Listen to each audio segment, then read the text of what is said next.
the helplessness was nothing like I've ever experienced. I'm sure if somebody would have come to my aid just in even a form of a voice, hey, stop it, or I'll call the police, something like that, maybe they wouldn't have gone to as far as they did. But they left me there thinking I was dead. And I just felt just empty and alone and afraid, you know. And I know the feelings, the bewildered fear I had in me. The fear I had in me, the bewilderment, that I wouldn't want anyone that could possibly feel those things to feel it. You know, it's really such a horrible place. And to know that it doesn't take a brain surgeon or an expert ethologist, is that what they call them, animal behaviorists, to know that animals fear, man. They know they're going to get killed. You know, they know that. And to think that their cries will be unheeded. And they are unheeded 9 billion times a year, for the most part. And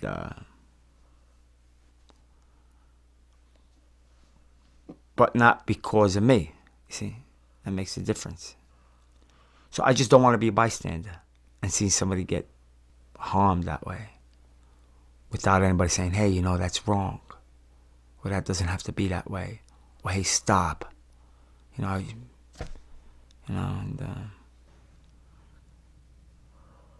radical.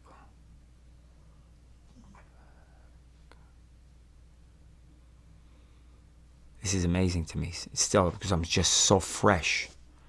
You know, barely 4 years with this animal consciousness, and it's like to have a cat on my lap, me caring about it's definitely a miracle. Change in perception, certainly. Look at that. She's sleeping with an angelic look on her face. Pigs sleep the same way. Cows the same way. It's not what the animal is, it's what our perceptions of them are. That's the difference. That's why I love that bumper sticker. I'm a big bumper sticker fan. I get most of my education from bumper stickers. But it says, question authority. You know, authority may be what you think. Period. That's it. You know, that's your authority. Your brain is your authority. You know, question your ideas. Question why. You know, and another bumper sticker I love, who's helped me evolve to the person I am today, is it says, think globally, act locally. I love that. It's simple. Because really, you can start with yourself. Power of example is the biggest message you could convey to anyone.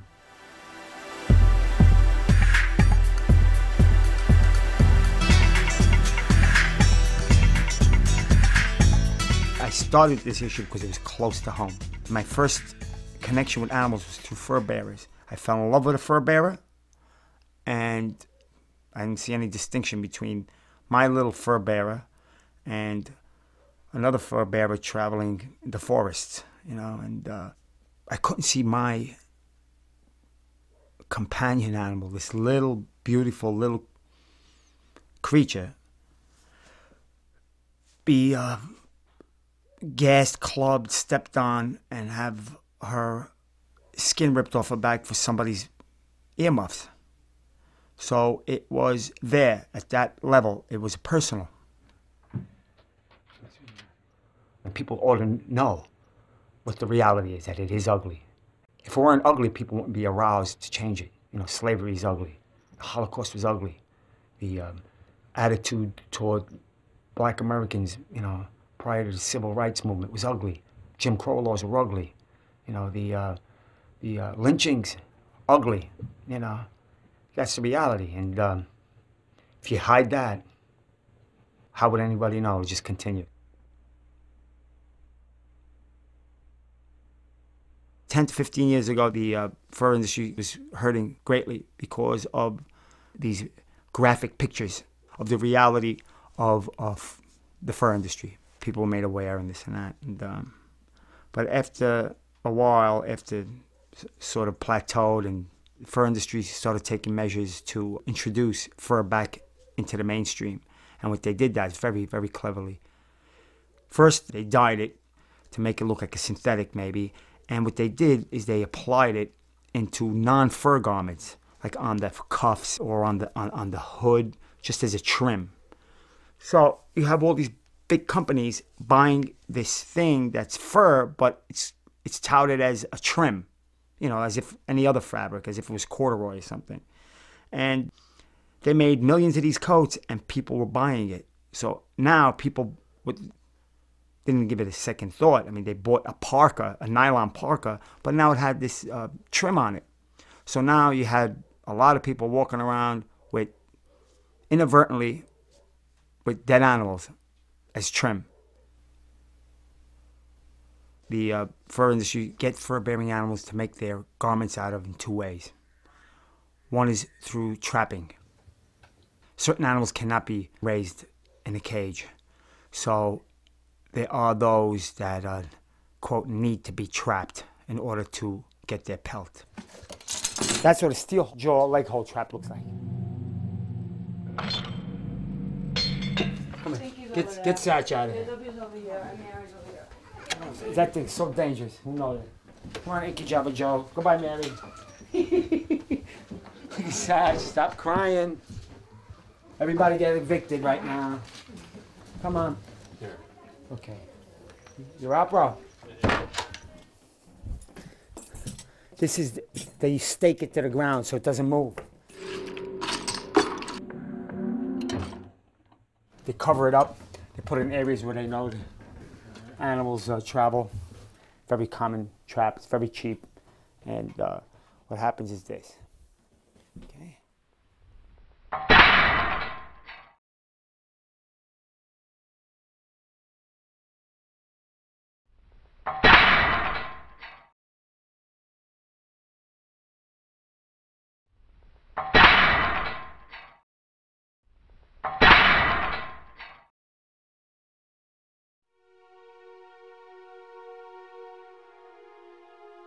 There are different kinds of traps. There's a conibear trap. It's a spring-loaded trap that snaps shut on the body, supposedly killing the animal instantly. It almost never happens. It works well in theory, in practical application doesn't. What happens is the animal gets caught in the midsection, or on the face, or on the snout, or somewhere where they don't get killed immediately. It's neck breaking, and they writhe in pain, sometimes for a few hours, sometimes for days, until the trapper comes along and either decompresses the animal by squeezing on his chest with his feet or clubbing the animal to death.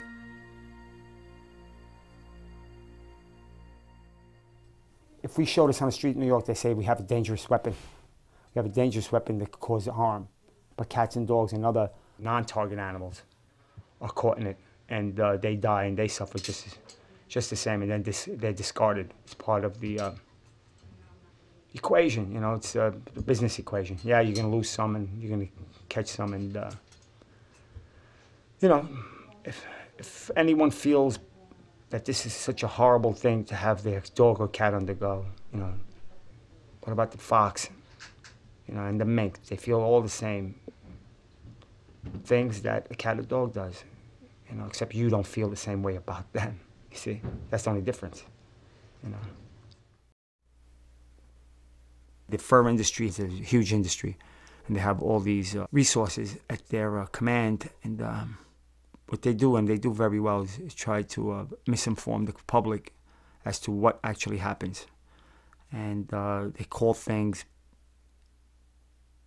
inappropriately, like a ranch, you know, ranch with illicit thoughts of like a happy Ponderosa, nice place where free roaming animals. Not true. To be more accurate, they're torture camps.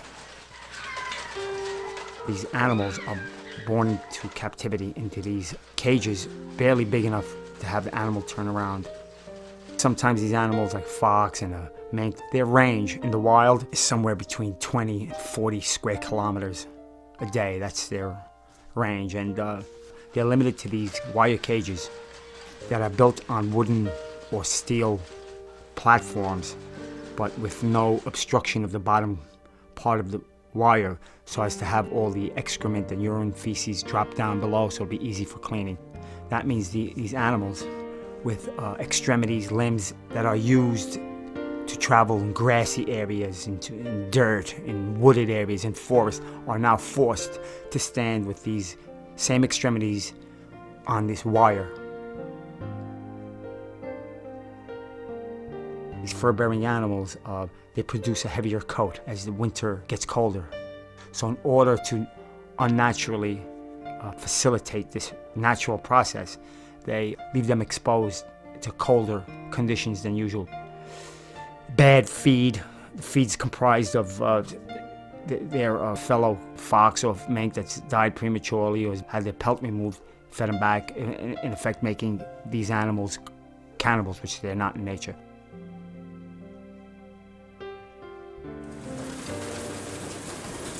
And they're in such confinement that a lot of them break down psychologically and they exhibit stereotypic behavior, walking, pacing back and forth. It's a symptom of psychological breakdown. They actually went nuts.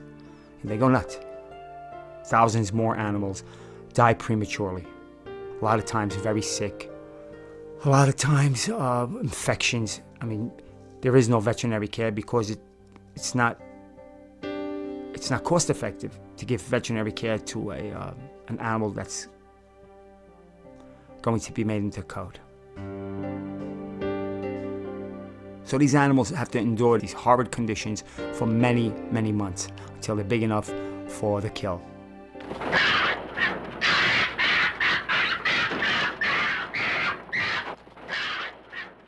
There's a couple of methods used, okay? There's anal electrocution, where they prepare an animal with a electricity conductive jelly in the anus, and they ground him by chomping on a steel bit.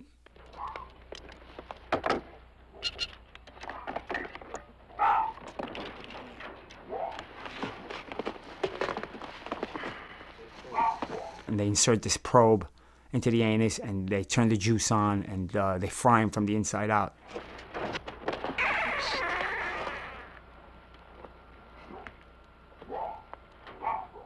Very painful, but very effective for the fur industry because it kills the animal without hurting the pelt, and that's their focus, is don't hurt the pelt.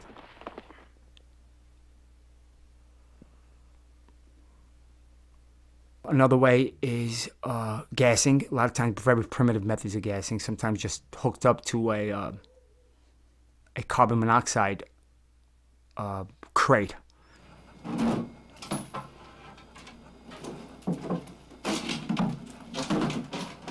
Carbon monoxide gassing doesn't really ensure, it's not a scientific way of killing an animal, so it's really very crude and sometimes it just doesn't work.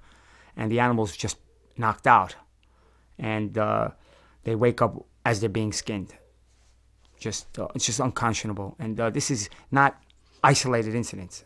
This is just standard operational procedure. It just happens a great deal that these animals wake up as they're being skinned.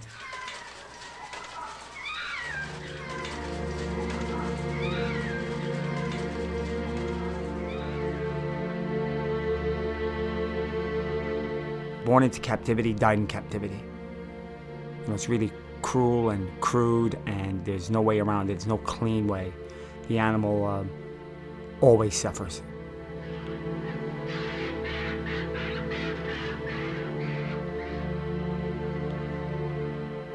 The first time I actually saw it, the videos, I was beside myself. I was squirming in my seat. It was just so painful to watch. And I felt like grabbing passersby and say, please come join me, see what I see. See what I see, and maybe, you know, you'll understand too. But this undercover footage wasn't going to be on any mainstream media outlets. Certainly, it would have been by now, you know, and certainly wasn't going to be playing at a theater near you anytime soon. And I just had to figure out a way to bring these images to the general population, to the public. And it struck me that maybe I have to build something mobile, you know, and bring it to the street. So this sense of despair and helplessness and frustration was transformed into an action. What I did is converted one of my vehicles, a van. We customized it, hired some carpenters and some electrical contractors, and we converted it into a audio-visual mobile system.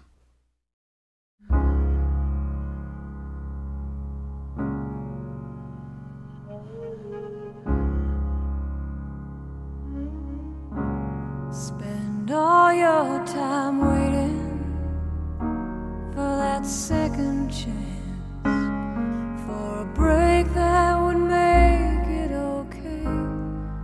There's always some reason to feel not good enough, and it's hard at the end of the day.